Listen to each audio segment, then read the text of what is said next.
Hello, and welcome to Thank You Five, a weekly show hosted by Strawdog Theater Company, where we bring in theater artists from around the globe in a conversation about live theater in a digital world with a spirit of gratitude and innovation. My name is Jannard Washington. I am an actor here in Chicago, Illinois. I'm a company member at Strawdog Theater and Bramble Theater Ensemble. Elise, who are you? Hi, I'm Elise Piloponis. I'm an actor as well here in Chicago. I'm a founding member of Lady Dog Theater Company. Before this, I lived in Boston where I was studying to get my theater degree at Northeastern University. And since then, I moved here. So I've been here. I'm a couple weeks away from my 1 year in Chicago anniversary. And I'll pass it off to Brett. Thanks, Elise. I'm Brett Nephew. I'm a playwright and a screenwriter, and I teach writing at Northwestern University, and I'm also an ensemble member at a Red Orchid Theater, and moved to Chicago in 1994, lived in LA for a short time, about 5 years, and then came back here in 2012, and so happy. And I've also worked with Strawdog Theater Company a number of times, too. Oh, and I'll pass this on to Spencer. Hey, great. Yeah, I'm Spencer. I use he, him, his pronouns. I'm a director primarily. Yeah, I've worked with Straw Dog 3 or 4 times, assistant directed a few times, and then directed Hershel when it went virtual. So always glad to be back here. And I'm seeing your show at Red Orchid on Sunday. I'll be there. Revolution. Terrific. I'll be so there excited too. to see it. Yeah. Yeah. I'll pass it off to Terri. Hello, this is Terri Lynne Hudson. I use she, her pronouns.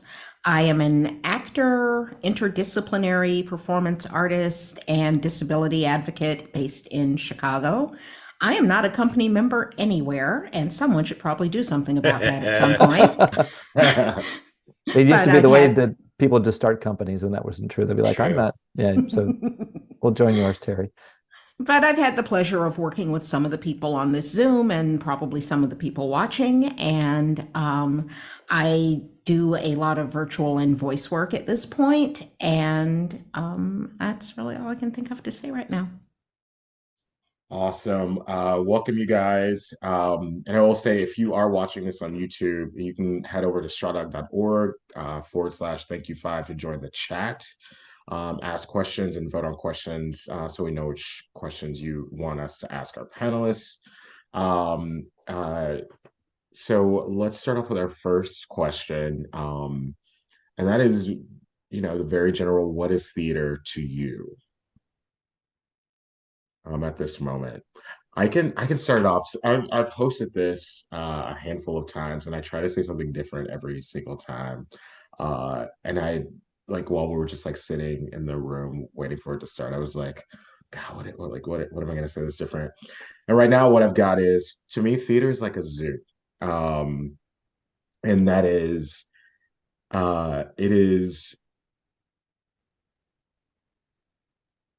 watching life um, in an environment that is set up to look like a natural environment for those inhabiting it, um, um, in a way that is comfortable for those that are like moving around in the space, telling a story about how they live, how they function, how they live and breathe, and theater just does it in a way that makes it dramatic, in a way that you may not see it, like if you're watching two elephants or two tigers or monkeys or something, or comedic. And there's a lot of work involved in the theater, like you would imagine in a zoo. Uh, uh, right now, I'm like regretting saying this, but that's what I've got for this. I love it. That's You great. ran with it though. You did a good job. I love Plug it. it. I just Plug did those the animals in. play. I don't know if you've heard of the play Zoo, but it's a really good one. You should look into it. Um, Right. yeah, I love that as a metaphor for it. I live really close to Lincoln Park Zoo, so I go there all the time. That's a really fun way to think about it. We are running with it then. Heck yeah. What is it to you, Elise? Oh gosh. I mean, you think about this question, you're like, it's obvious, but it's so not. But I think when you boil it down, what I was taught in school and what I've been taught by the directors that I've worked with is like theater is what happens when you have an actor and an audience. And that's all you need to make theater. But I do think that's gets a little reductive, although I appreciate simplicity in talking about something as broad as the term theater, but it kind of takes away from all the other things that go into it, like the writing and directing and design of all of it. There's more than just like actor and audience in one room together. But I think at its core, when I think about theater and what it means to me, I studied theater with also in college with a communications degree alongside it. And so when you broke down communication into what it is, it's like a person sends a symbol, which is a word, which then that other person interprets and makes meaning of, and then sends back their response. And so when I think about theater, I think about like the exchange of communication really between and the flowing of ideas among a group of people. So I think it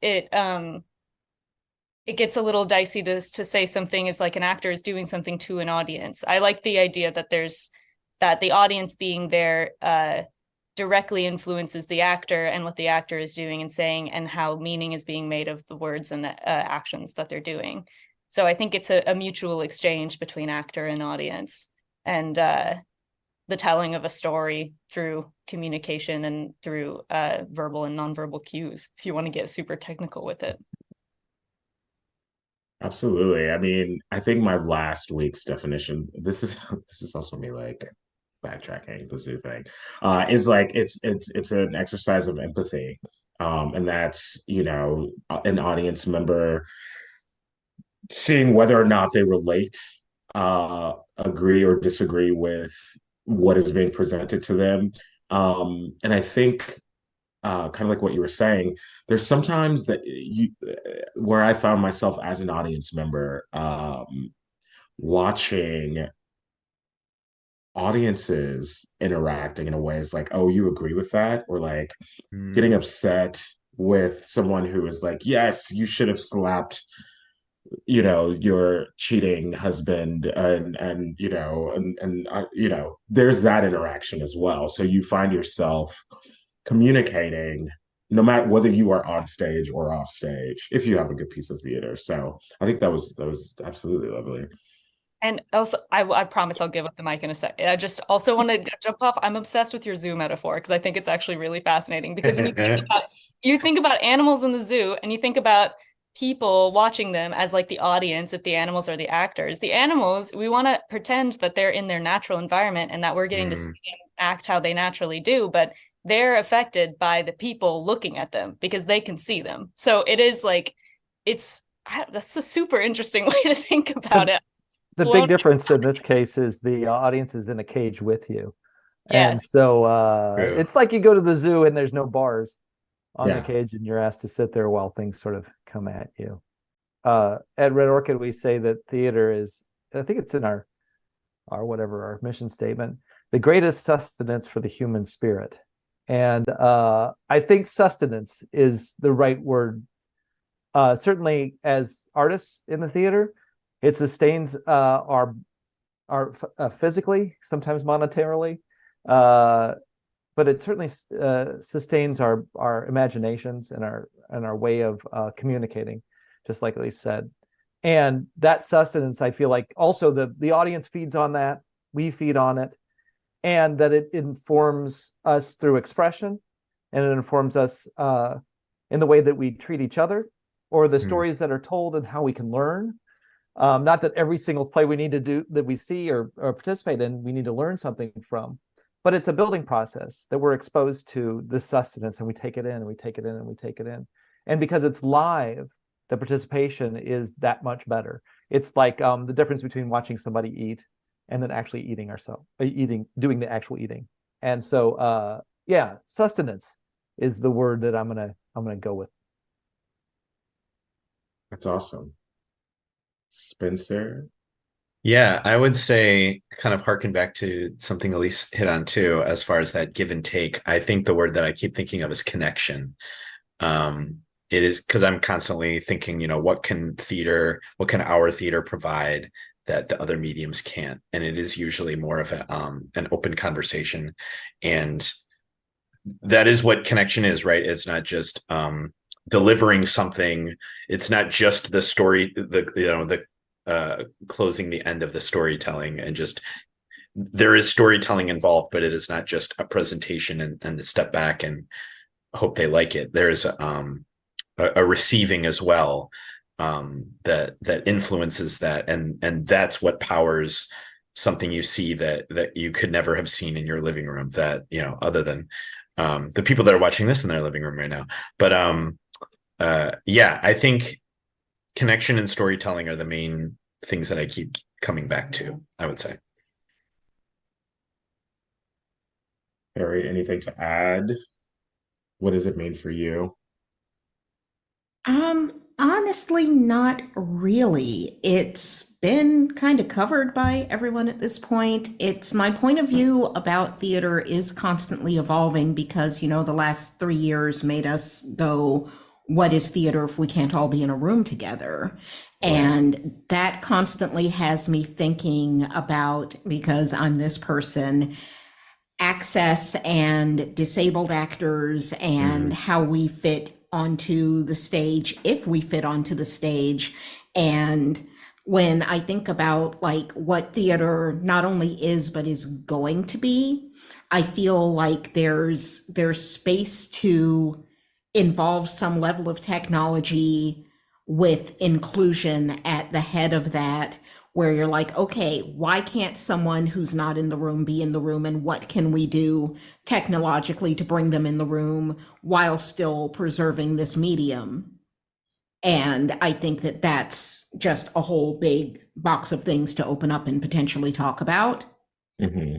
But all of that does mean that there's not an easy definition for me anymore, and there's definitely not a just people in front of an audience, everyone live and in person and unmasked, definition definition anymore, because of how the world has changed. Awesome. I definitely think the question of who is in the room, who is in the audience, who is able to see, who is invited to see theaters, whether that's based on location or ability, has been really huge and like post-pandemic theater organizations' mind, because a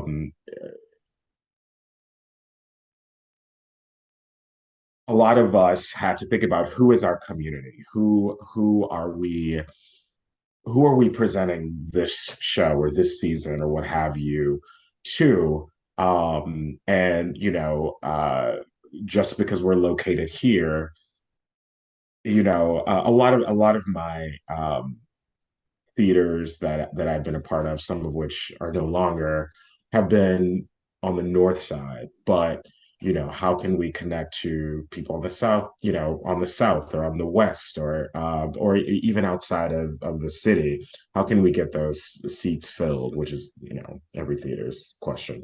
But also people who are differently able, how are we able, or how are we supporting their how are we supporting our invitation to the theater in a way that is helpful or that is comfortable to anybody and everybody? Because and how is our season saying that you are welcome, you are heard, your story matters,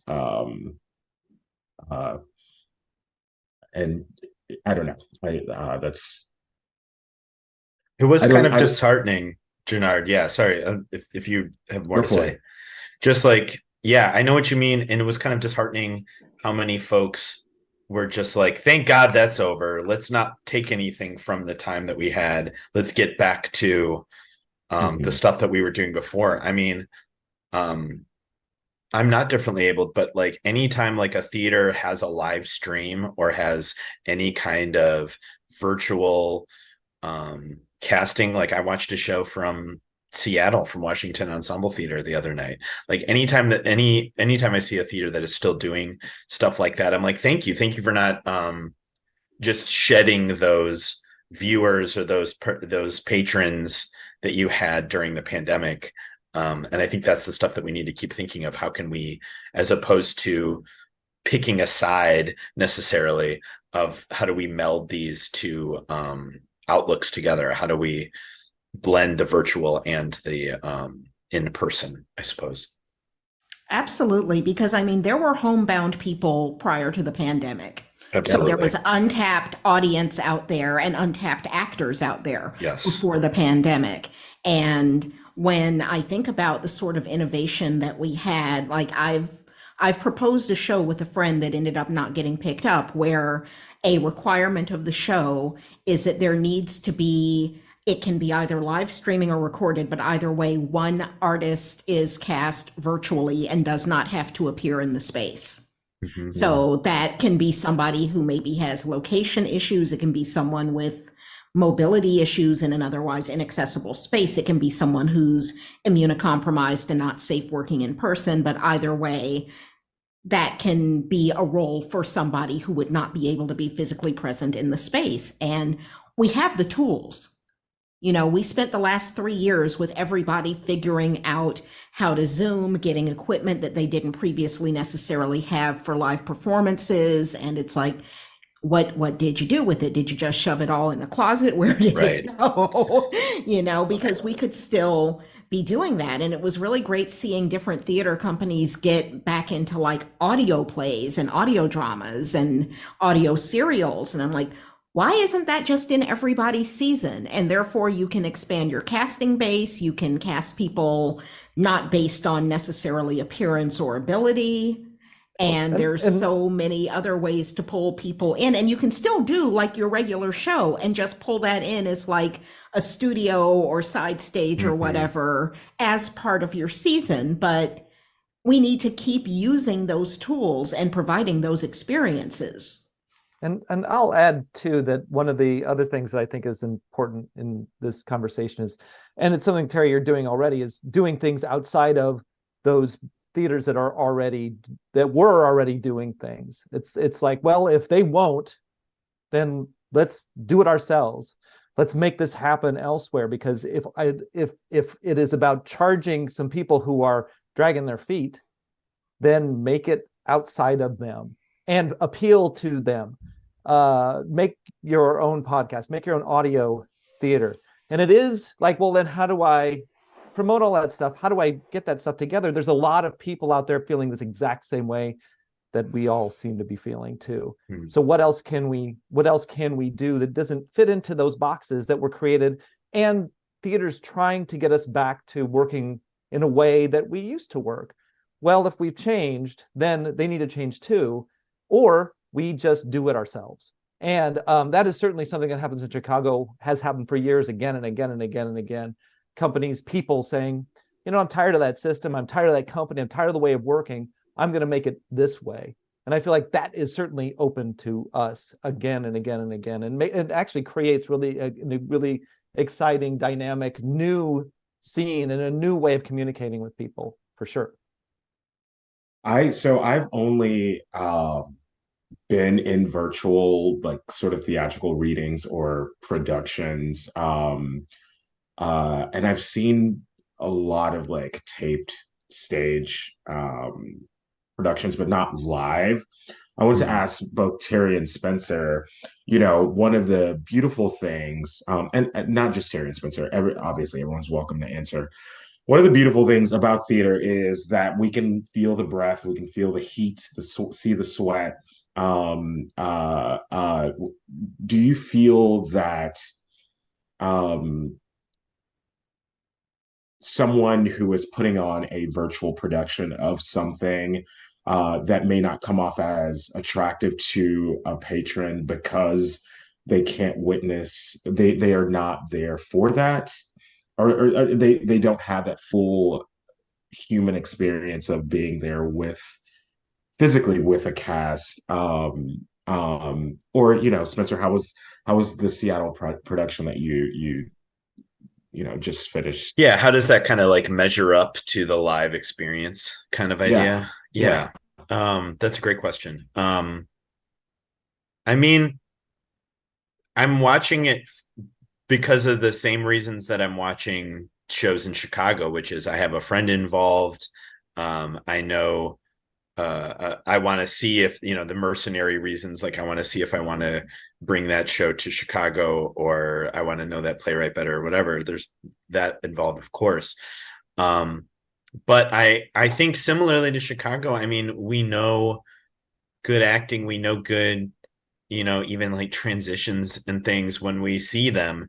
And I might be folding laundry when I start the show, but if I see good work, I'm going to stop doing laundry because I'll get sucked into the thing I was seeing. And that definitely happened when I was watching this show specifically. It was like, oh, this is kind of like a slight comedy, and this person's bringing some real raw work to the show, that's like forcing me to stop what I'm doing and pay attention. I do think that's capable. That a live stream of a full production is capable of that. Yeah. Awesome. Yeah, absolutely. I agree with Spencer. And also, I just go back to my original access push because I'm like that. It's like, I kind of don't care if it doesn't work for everyone, because there are people who can't access the normal theater experience as it stands. And I care about what can I do to make things accessible to the people who can't currently access this. Absolutely. And I think that if we create strong enough work, that it'll, raise some curiosity and pull some people in who would normally prefer to be sitting in a seat in that, box or that thrust or what have you, and looking at those people on that stage and hearing the breath and seeing the sweat. But I still am primarily caring about who are the people who are categorically excluded from this when things are quote unquote normal, and how do we make it accessible to them, and how do we pull them in? Yeah. It's a narrow definition of what the sensorial appeal is, or a sensorial activation for an audience is too. It's like we say those things because that's what we feel in the theater, but who's to say that's all of the things you can experience while watching theater or experiencing theater? Like maybe you're focusing on the audio part, maybe you're focusing on the visual dynamics of something, maybe it's the way the words hit the ear, maybe it's just the sense of movement. I think that if we are defining it again, if we define it as in a traditional way, then we're stuck producing traditional stuff. Like if we're doing, Sam Shepard on a Zoom screen, well, maybe we're missing the point.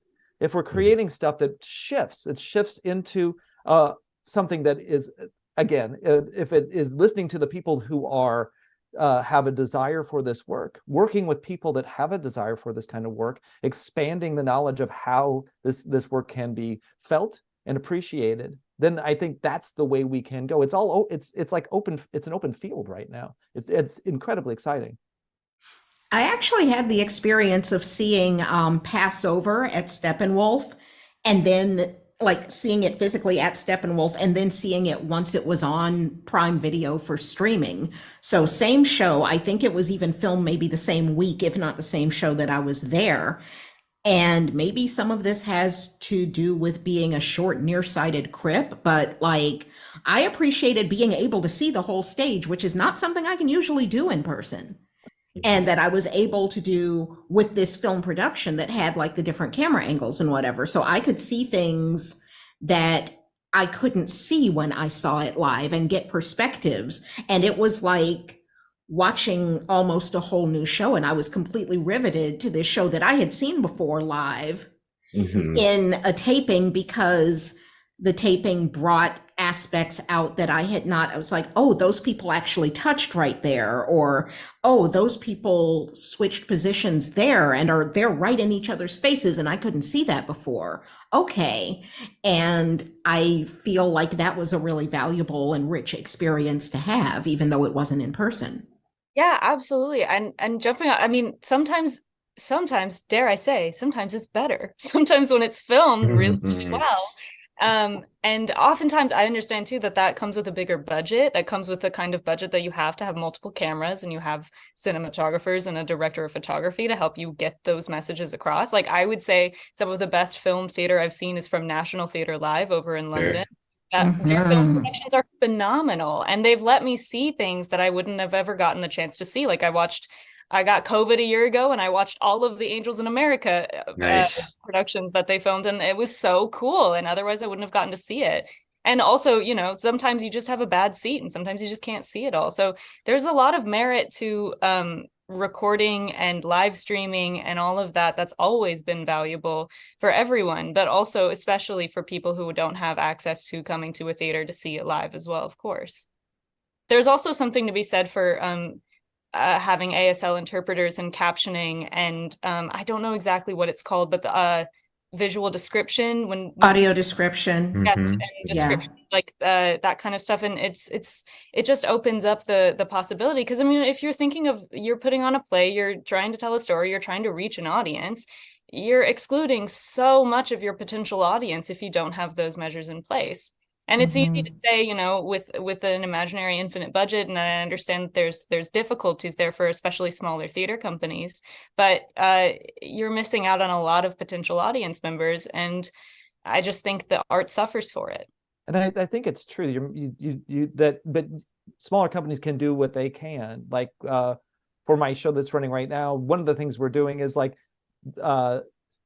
some performances that are required masks. And so if we have required mask performances, then folks can come see those if they are immunocompromised, or if they just feel that they feel safer when they go. So those are the things. If you don't have a small budget, or if you have a small budget, excuse me, then you can find ways of access. I mean, just because it's hard or just because you need to think on it doesn't mean you shouldn't. And I think that's the way we can enter big budget, small budget, medium budget. We can enter this experience and welcome people in, because it's hard. It's hard to make theater always, but it's very hard to make theater now. And so opening those doors and finding creative ways and interesting ways and intelligent ways of access is to our benefit, and it should be that way forever from here on out. Absolutely. Amen. I mean, one of the big issues that I come up with when I'm talking to theater companies about access is they're automatically going to, well, we can't do this, we can't do this. And I'm like, okay, quit talking about what you can't do and let's look at what you can do. If you can't move out of your upstairs space with no elevator, can you get an ASL interpreter? If you can't afford an ASL interpreter, can you do a relaxed performance for people with sensory issues? If you can't do that, can you get an audio describer? Like, there's something you can do. There is always something you can do. And there are people out here in the community who want to make that happen. And if you don't necessarily have money, there are places that lend equipment. There are ASL interpreters are in extremely high demand right now, but there are people who will volunteer for the right project if you're really, really trying hard to create that access and it's something that means enough to them. There's people who work on sliding scales. There's always something you can do. You just got to want to do it. Some of it comes to that's great. Some of it, a lot of it goes to what Jannard, you brought up a while ago, as far as like what communities, who is this for? And like, how are you prioritizing those communities and who you want your stories to reach? Like, I think you're all right. Like, you can, it just is a matter of prioritizing that access, as opposed to have all the other things in place, and then it's this afterthought, as it so often is with these. We should have access performances and things, as opposed to putting it in from the ground floor, building that into who is this show for. And I love that kind of, when you see that kind of forethought with theater companies and their projects, and I hope we keep seeing more of that, and folks like you, Terri, keep fighting for them to do that. It's certainly a Chicago storefront mentality, and it was, and it seems to be woven in. It's like, it's for everybody because we were so used to, like 7 people showing up. So everybody is everybody. It's for everybody. Yeah. And if it is for Everyone we everybody, know. it truly is. Yeah, exactly. Everybody first. Hopefully they'll come, and then anybody else after that. But if it is for everybody, if you're doing it, in the what used to a former bakery or whatever, then make the access. And if we keep that mentality, if we keep that state of mind present in the stuff that we do, then of course doing these things it feels like it should be baked in. I'm going to go to a new question, you guys. Shannon from Chicago asks, how has your commitment to the arts changed since the pandemic and/or as you have gotten older? Um, I'll say the pandemic itself aged me, but uh, a lot of us had just a little bit of a bit of quiet time, I would say, during the pandemic. There was a lot of friends, I would say, and fellow artists who gave up the ghost. And the question certainly it came to me, and I think ultimately I doubled down. I realized that as I've gotten older, the ability to take on projects. I don't know if you guys heard of like the triangle of there's people you Oh, want to work yeah. with, a project that you want to work with. There's The people, the money's good. project, and the money, and you can always get 2 out of the 3. And if you get 3 out of the 3, great. Very rare. But you need 2 to make it worthwhile. Yeah. Correct. And I realized during the pandemic that I think the way that my commitment to a project has changed is absolutely setting boundaries of having at least 2 of those 3. Whereas prior to that, anything and everything is good. But as I get older, I realize like, my time is my own currency, and that, you know, that takes away from my life with my partner, my life with my family, being able to save to go to a trip. And it may be a project that is hurtful in some way, but, just as a credit to the resume. I think taking a look at those bullet points when in time it's taking place, and how much I actually care about it. Like right now, I really, really, really, really, really, really, really just want to be in a queer love story. But that hasn't come up. So right now I'm in an ensemble show, which always like brings me joy. And the pay is sufficient for me. And the people are great. Um, uh, Otherwise, it feels bad, and it still feels kind of wrong to say no to something because I'm not this big name anything. But I've set my boundaries that were not in place prior to the pandemic. Elise, I think you had something to say. So, like, my experience with the pandemic was, I think, unique in this conversation of people because I was in college. So I was just finishing up my second year of college in March of 2020 when we were kicked off campus and had to go home and all this stuff. And so I was getting a theater degree and taking like voice and movement classes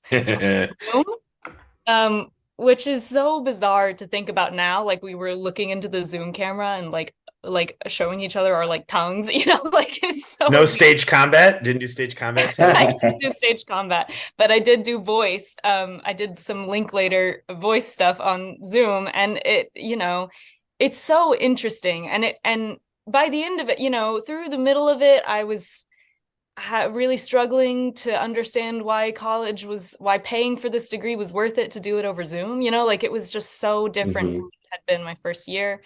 And I ended up because I had so much more time on my hands than I'd ever had before. Like I'd always been so busy. I'd always been in like a club show. If I wasn't in a club show, I was in a department show. And then I was doing all my classes, blah, blah, blah, blah. And then I just suddenly was like sitting at home on Zoom. And so I ended up writing a one-woman show and just producing it and doing it because I just wanted to do something.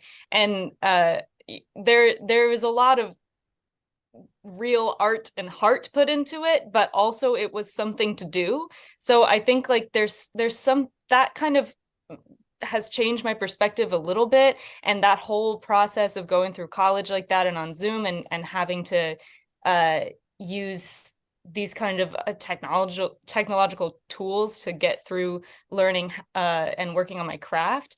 I don't know. It's done a similar thing with what you were saying, Jannard, about setting boundaries and really choosing what I want to work on and what I don't want to work on, and what is worth my time and money. I've spent most of my career in theater has been with really small fringe theater companies, and so no pay. If there is pay, I spent it trying to get the costume, like all that kind of stuff. And Yes. it's definitely it's definitely changed that kind of perspective on things. But there is something to be said for the sake of doing it for the sake of doing it, and the kind of art that can come out of a hardship. But I don't know, does it all have to be hardship all the time? Oh, Yeah. Terri? Wow. So I had a very different 2020 and 2021 than most theater artists did, I think. I moved to Chicago in 2014. I booked more work in 2020 and 2021 than I booked from 2014 to 2020 combined. Wow. And I think that boils down to ableism, and ableism. To be very blunt about it, I am a disabled and immunocompromised artist, and my disability manifests mostly in mobility issues, which means a good 2/3 of the storefront theaters in Chicago are not physically accessible to me. So like my path to work has been faced with all of these barriers because I can't work in the same spaces everyone can work in. A lot of people are, talking to me and realizing I'm not equity. And I'm like, I have been in one equity show and COVID took my point. I was an equity understudy in March 2020 and I never got to perform because of the pandemic. So I'm like, I'm nowhere near equity. And they're like, you've been working so long, et cetera. I'm like, And, but in 2020 and 2021, online, I was suddenly working with like these huge theaters. I was working with these equity houses. I was getting lead roles that me and my body would not have been considered for in person, but that my voice and my presence on a screen seemed to be fine for. Like these were people who I was on offer. I wasn't even auditioning for these people. And they were just reaching out to me to do these shows. And I was booked and busy and just did not rest for a straight year and change. It was amazing. I mean, granted, the world was on fire outside while that was happening, but career-wise, it was the best that my career had almost ever been. And that just really opened my eyes to a lot of what's wrong with that picture. And it's been really interesting for me navigating since things have, gone back to mostly in person, and being immunocompromised, I'm still not able to accept in-person work under like current standards for most places. And, I have people checking in with me periodically and they're like, hey, you're still only working remotely. And I'm like, yep, that's where we're at. And I found really interesting remote work and I'm doing all kinds of other things, but I've not been able to do theater as such since about, I would say, like mid 2021. Like a few things here and there, but yeah, I've really just had to diversify my career because theater has now become something that I can't safely interact with, and I miss it terribly, but not to the point where I'm willing to endanger myself for it. Yeah.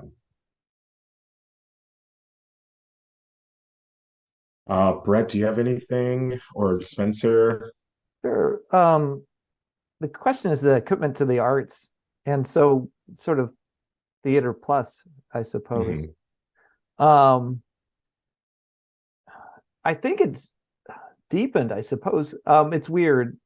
I feel like the pandemic really made us all take stock of ourselves. Certainly, that's what we're talking about too, and how we feel about our relationships with our jobs and our outside our regular old human relationships with family and everything like that too, and how it all sort of comes together. And certainly for me, the stories that I tell and the way that I tell them, and I thought about that a lot and where my commitments live and the things I want to do. And Shenard and Elise both and Terri both mentioned, like, where do I place my my energy? And I sort of thought maybe just kind of spreading it all out. I do a lot of music now. I for 25 years I've been making music in different bands and things like that since college even, and started to invest more in that. Started to invest more in screenwriting. I teach screenwriting, but I was doing a lot more playwriting, but started to do more screenwriting over the pandemic. Sort of set some goals for myself. Invest in some space for my wife, who's a visual artist. Over pandemic, we moved to a house that has a lot more space. We had to move quite a bit further north of Chicago to get that space, but we have that now. And trying to live a more sort of expressive life. And certainly with WGA going on strike, that became a whole nother commitment to the arts too. As an art organizer, I became a WGA captain in Chicago. And so a lot of sort of spreading myself thin. And we're, again, storefront theater in Chicago, we're used to spreading ourselves thin. But I was really trying to say, well, why am I spreading myself thin, and making really good choices about the reasons that I was doing that, and the focus and the purpose.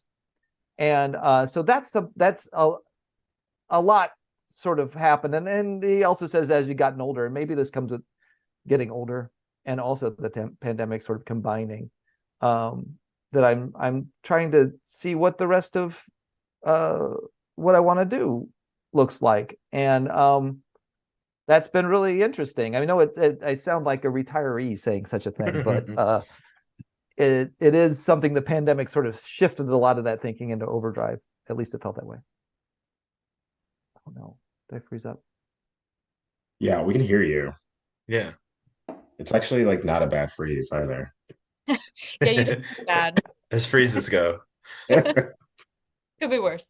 I'll just add a little bit, because I think this is familiar, this sort of, I mean, Gennard, like I saw everything. I saw every show that happened in theater in Chicago. I was seeing, hundreds of shows a year. And I don't know if it was the pandemic or it was a bit before it. And so attribute it more to the getting older. But I was reminded, because I ran into someone from the neighborhood the other day. This was a small company started from folks from, I think, Idaho, University of Idaho.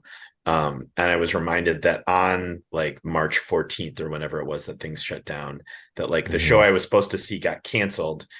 And something in me was like, I need to see something. I can't not see anything before the world shuts down. So I think I saw a neighborhood show that had not canceled their show at like 8:00. Was able to see their show before I stopped seeing live theater for over a year.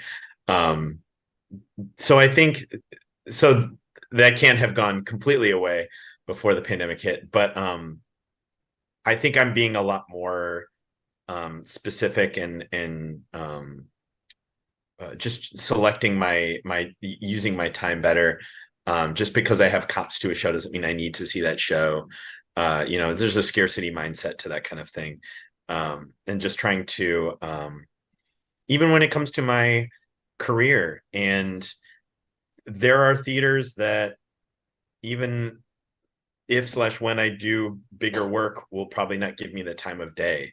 So which is not to say they should. It just means I might just use my time better than to keep knocking on that door all the time. And I'll just work on the shows that I want to work on and with the people that I want to work with, and foster the work with the playwrights I want to work with and that kind of thing. And I'll just choose my projects that I know will give me joy, as opposed to feeling like I need to be hustling all the time. That's the part I think will sound familiar. Maybe. What kind of project would bring you joy right now? Or is that too on the spot? No, I love that. I think a show that shares that joy. I think music is involved somehow. Maybe that's just because Brett said it, but I do love even more than a musical, I love a show with music. Mhm. So I think something to do with that, and something to do with helping a marginalized writer tell their story. Yeah, I think finding work that we just don't see enough in Chicago, or even shows that are like so silly because we take ourselves so seriously in the city that like we need to do more silly shows. Trying to find work like that feels broad but specific, so specific that it feels universal. That kind of work is, I think, the shows that are going to sustain us, and the shows that we'll want to share, and we'll remember that our times when we went and saw that show, that kind of thing. Terri and Elise, what kind of shows what kind of shows? What kind of work specifically would you be wanting to do right now? Where is ideal to you? If you have an answer for that right now. Pitch us.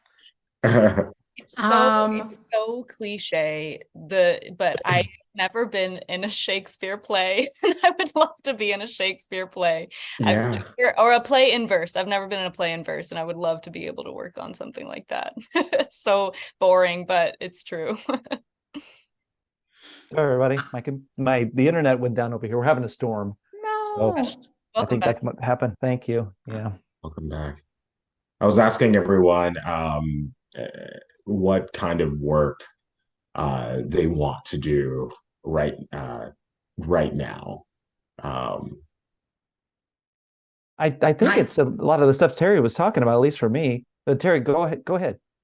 I was about to say, I really am interested in getting some collaborations with somebody somewhere about doing that sort of hybrid work. Like, what if you have a character who appears on a screen, or like the sort of gigs that could be available to people with some home studio setups. Like if you're theater piece, there are theater pieces that have voiceovers, and like, why can't that be somebody who records that, who's working from home, or who live streams it in, who can't physically be in the space?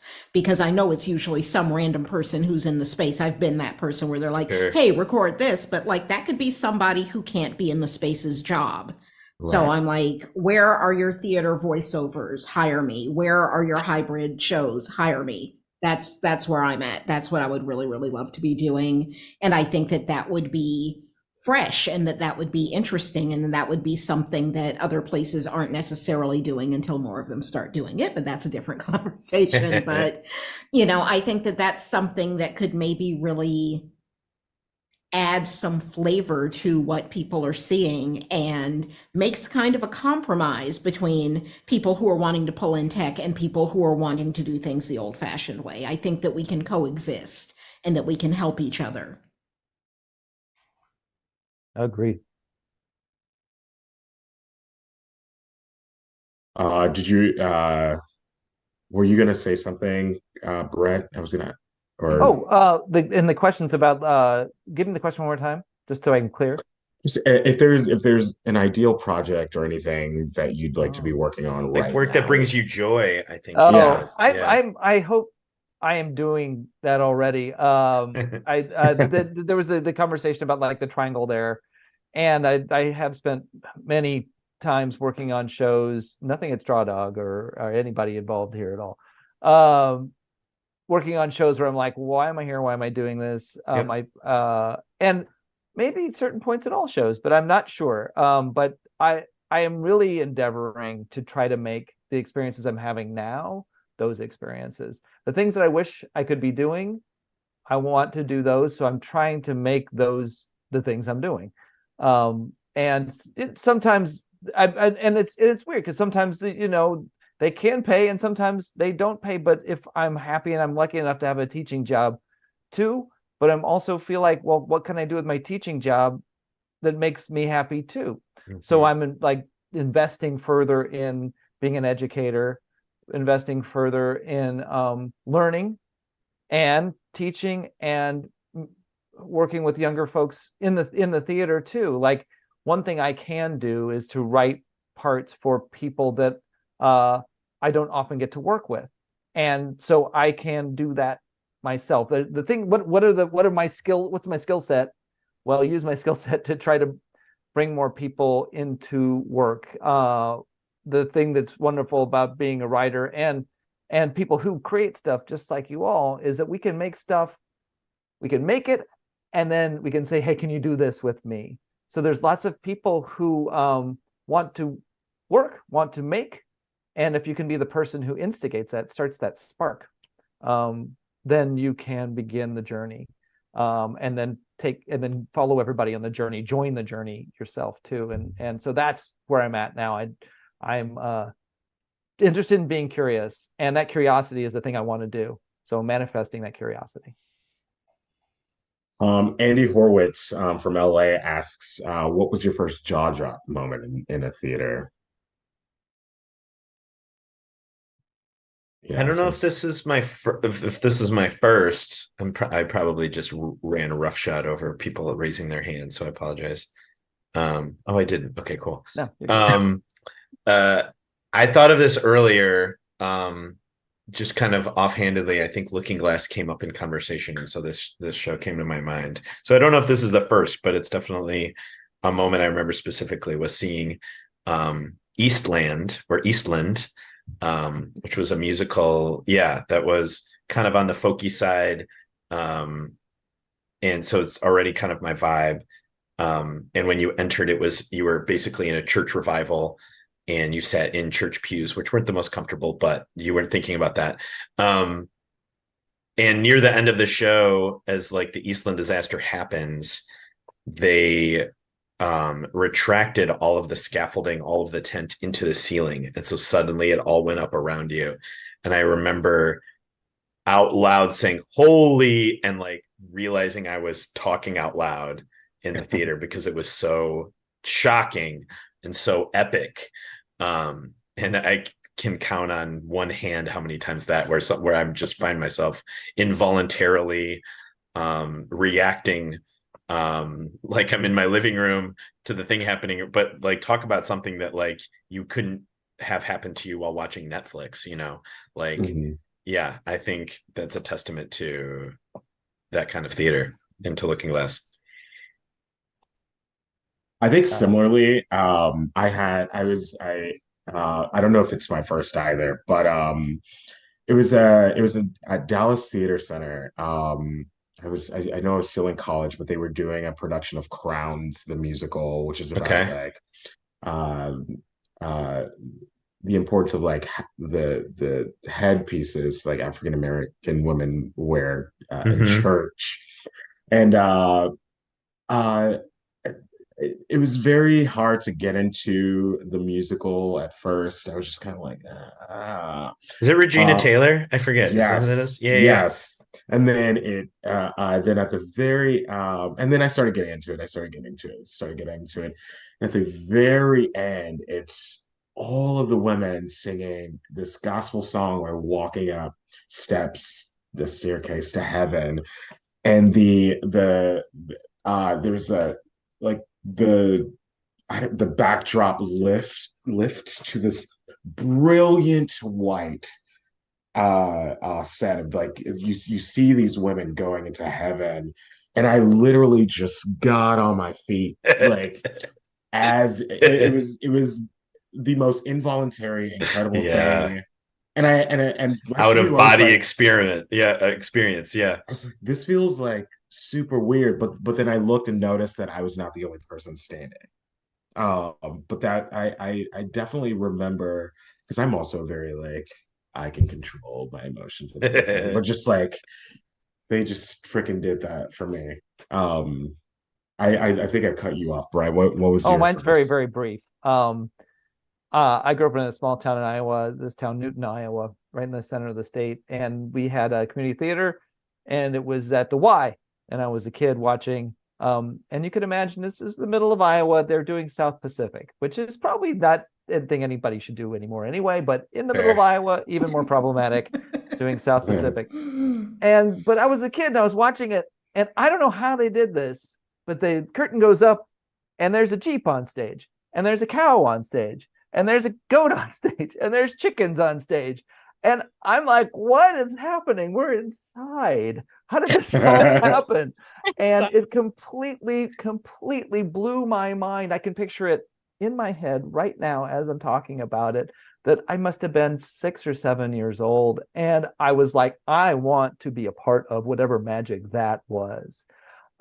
Whatever was going on with the show or anything like that. But that thing that happened, this sudden burst of the impossible, just completely hooked me. It hooked me right in. And then I also got to go backstage, and I saw people like hanging out and being cool and having fun. I was like, well, I want to be back there too. Seems chill. Yeah, it does. It was really chill. It's like my neighbor was relaxing on like a couch. I was like, you can do this. You can do both of. You can You live do in both of these. things. Like just sit there, hey man, what's up? And I was like, wow, I want to join this band.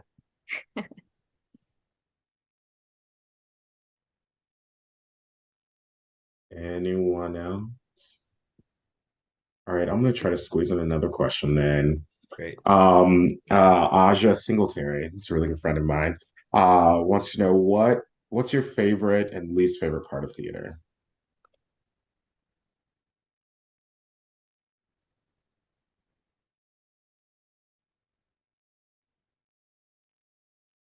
Personally, I like it when I for the first time I see something work. When the first time it works, and as actors and directors too, like the first time that you're like, oh, it worked. The thing worked. That was it. Yep. That was it. And it's like you can't replicate it. You can, I mean, that's the point, is to like replicate that thing. But it's the first time, you can't get that first time back. The first time is so exciting.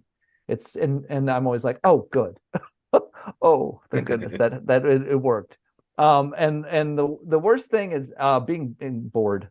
I hate being absolutely bored at the theater. I think that's the worst. Like of all things, in the arts, I think non-engaging, whatever that is, it can be completely subjective. But for me, if something is not engaging me and it's boring, I'm like, oh, the time slows down to an absolute crawl, and I can't wait to get out of that room I feel trapped in.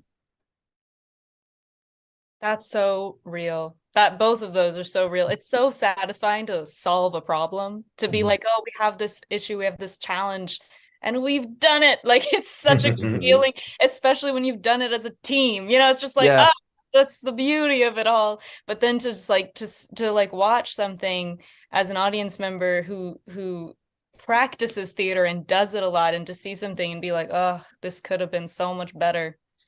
This is so boring. It sucks to be bored during a show. Like it's so disheartening. I'm like, this is why people don't come to the theater. I know. So bored. It's hard too, because like sometimes you're in a boring show, or you write a boring show, and then you're like, oh no, it's what did I do? What have I done? I never want to come back here again. There's 30 more performances. And there's a talk back at the end. Oh no. Yeah, that's when I apologize for it being so boring.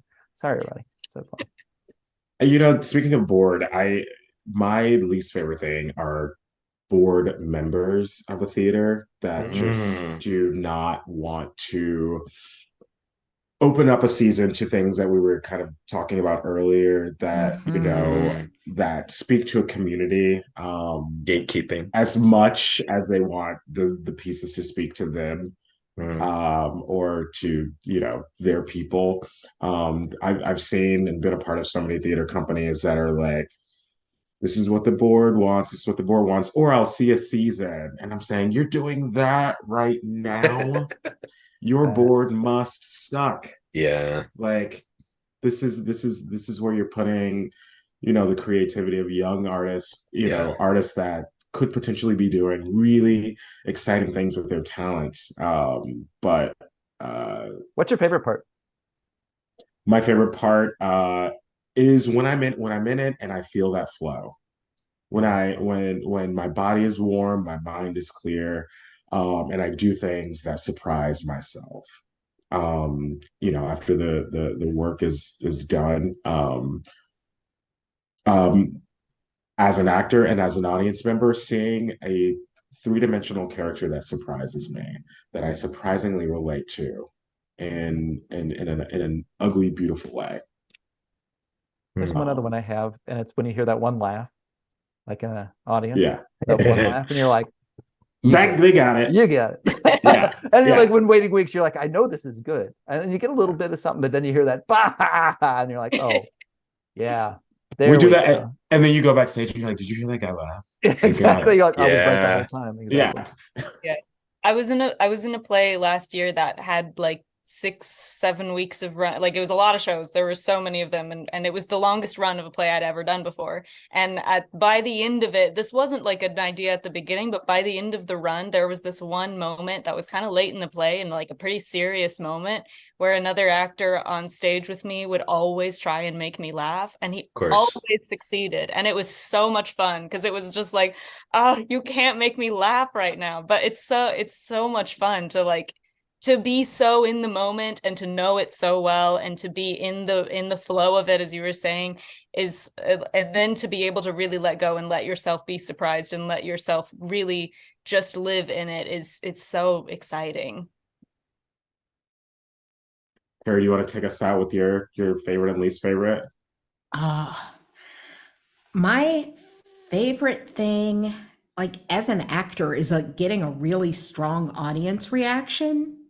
I was doing a show not here, but back in Austin, Texas, and we were like a horror themed theater company. I was a company member there. And we did an anthology for this one Halloween that was an anthology of Edgar Allan Poe inspired original pieces. And in the piece that I wrote and performed in, at the end, it's like I'm a corpse, but then I like do this trick where I like fell through the bed and crawled out towards the audience. Whoa. And there was one night that I did that, and because like the lights would go down and they would come back up, and I was suddenly approaching the audience. And the person that I was approaching, who I could only see feet because I'm literally crawling on the floor, but the person I was approaching went, oh, hell no, and like shot their knees up towards their chin. And I was like, I don't care if I ever get a Tony. I don't care if I ever get an Oscar. This was my moment. Yeah. So that's called a win. You got a win That's there. right. That was my win, and I was so thrilled. My least favorite thing that's ever happened to me was in college. I fell off a 5-foot platform and landed on my head. Oh God. And that shouldn't happen. Yeah. Should not. I should not have been on the 5-foot platform to begin with, if we want to talk about access issues. And yeah, that was bad. I still did the show the next night, and that was possibly not the best thing for me, but that was where I was at the time. It was like, if I'm not dead, I'm doing this show, because it was the very first thing I was ever cast in, and I was just that determined that I was going to do it. But yeah, make sure that like your actors' access needs are met. Like if somebody needs a railing, even if that makes your stack of cubes not cute, give them a railing, please. Yep. Theater is weird that way. Well, we have 5 thank yous here. I want to thank, Brett, Terri, Elise, and Spencer for being here with us tonight. That's number 1. Number 2, actually, sorry, I'm gonna have to do this over again. I'm just screw shit up. While I do these 5 thank yous, I want you all to think of a book or a play or something that you are currently reading, and just throw those out. I think I just lost my. Oh, did you lose? Oh yeah, he's frozen again. He takes the best frozen. Really does. Still. Yeah. I typically would be like, "Bleh," or something. It catches him in a really good This moment. is a good side hustle if you're looking for one. Right. Teach people how to freeze. Yeah. But just y'all think of one. Hopefully he comes back before. Um, and if you don't have one, it's all good. So thank you all again for being here with us and sharing your views and thoughts with us. Kyle, you're number two. Thank you for creating and producing the show. I love doing it every week, and it's just thank you. My thank you number three is to Office Hours Global, Edwin Ruiz, and Mondo Machine. Thank you guys. Our fourth thank you is to Strawdog Theater ensemble members. Oh yeah, that's me. Strawdog is run on a free theater model where our productions are available to anyone and everyone. We can only do this through generous donations from our community. You can find information about donating or become a Strawdog member and helping continuously to support our work by going to our website. And our last thank you is to you guys who are watching. We'll see you next week for a conversation with more theater artists. Please submit your questions.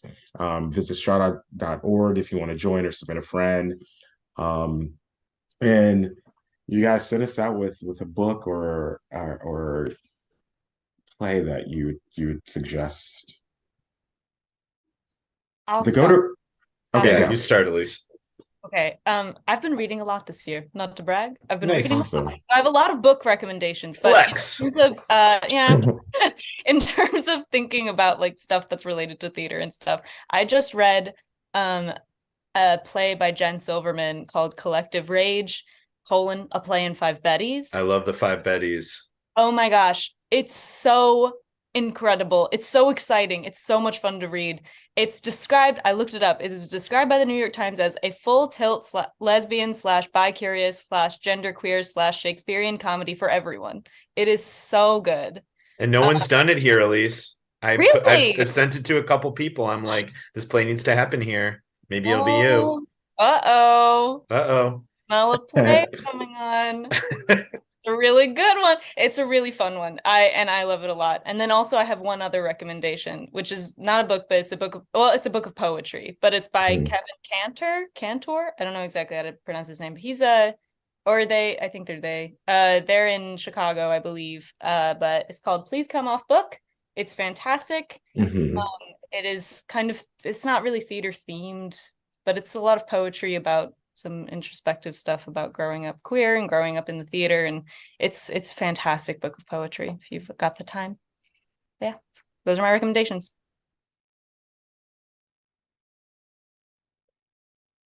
I recommend reading anything by Brenda Shaughnessy or Richard Sykin. Those are also two poets. I think I'm just like piggybacking off of yours. Crush is an amazing book by Richard Sykin.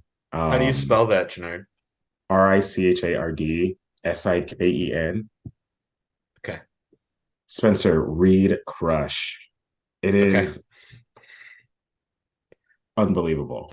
And Brenda Shaughnessy, SHAUGNESSEY. Yeah, it's Irish. Also really great. Okay. Our Andromeda, I believe, is her most recent book. I could be wrong. If you want like a snippet, a really great poem of hers is "Why is the Color of Snow?" It's what about you? What would you recommend? Well, first I'll shoehorn in my favorite and least favorite parts of theater since I got skipped. Oh, sorry. You were quiet. You were quiet. I'll go very quickly because they're cliches. So I will say the rehearsal room. I would say figuring out how people work, figuring out the right ways to achieve the way we want, especially if that means me getting out of the way of the thing itself. I love just like figuring it out and deepening a piece, and deepening a moment. And least favorite, I might say the boring one would be like would be the first preview or opening night or whenever it's the first time it's in front of audiences and not wanting to be, but that's partly just because I'm bad with compliments, or I suppose criticism, depending on how the show went. But I'll keep it moving. I'll leave it there. I won't have a better answer. I'm currently reading Crying in H Mart, which is I should have read ages ago. So I'm just gonna be crying for the next like month as I finish it. And this isn't a book or play, but Reservation Dogs. I don't know if anyone's watched that show on FX. My all-time favorite show. Same here. Yeah. At least the time. I mean, last week when my favorite actor was on my favorite show, it's hard to argue with. But yeah, just more indigenous work, just seeing more. Again, it's just,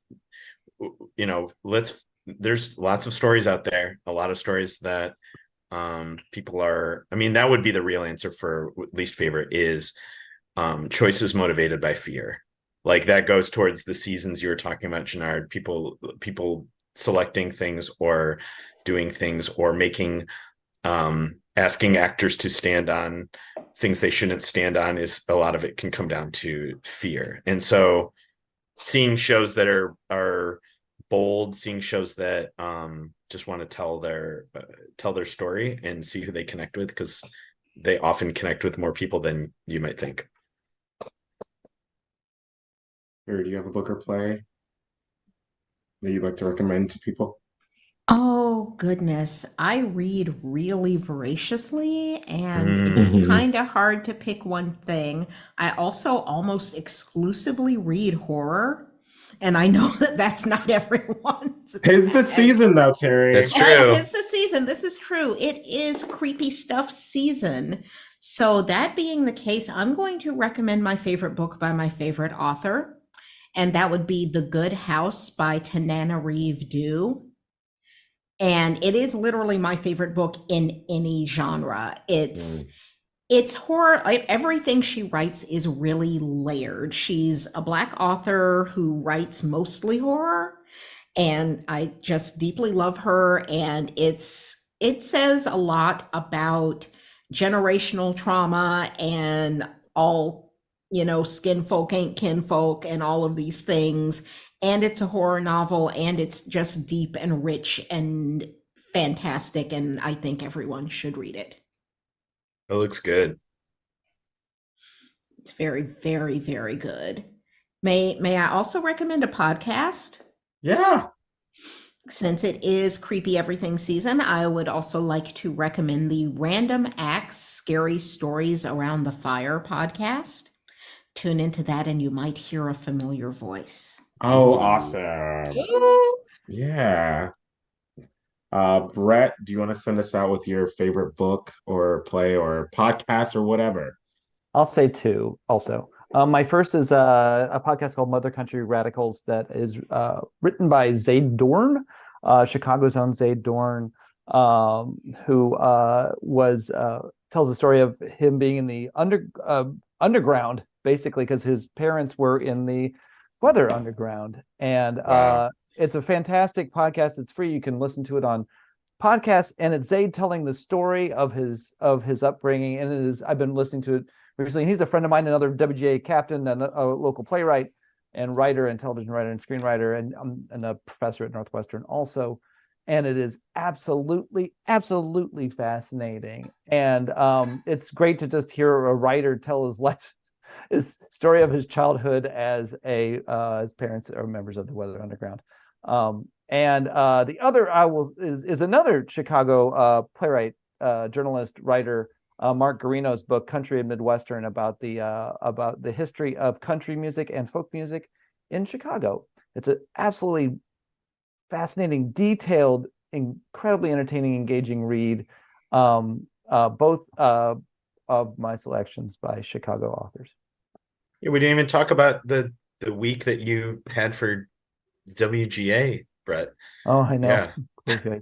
Yeah, it's been a lot as of today. Sorry, Right. of today we're no longer on strike, which is Crazy. absolutely fantastic, and it's been a lot, absolutely a lot. And as I mentioned, hopefully SAG-AFTRA starting next week, their negotiations will begin again. I think that hopefully, I'm going to take a little guess here that it's going to go rather quickly. It's a lot of the same exact stuff And so it's been a really hard 4 or 5 months with people out of work, striking, and fighting for what's right. The existential crisis, all of the things we're talking about in this conversation, the good stuff and then the existential crisis stuff it applies across the board to everything that we do, and it applies across the board to a lot of the things Americans, a lot of jobs that people have in this country, and the people that it's all the same people. That's the frustrating thing. It's all the same people. We're asking for fairness and compensation, and the art that we create and the work that we create and the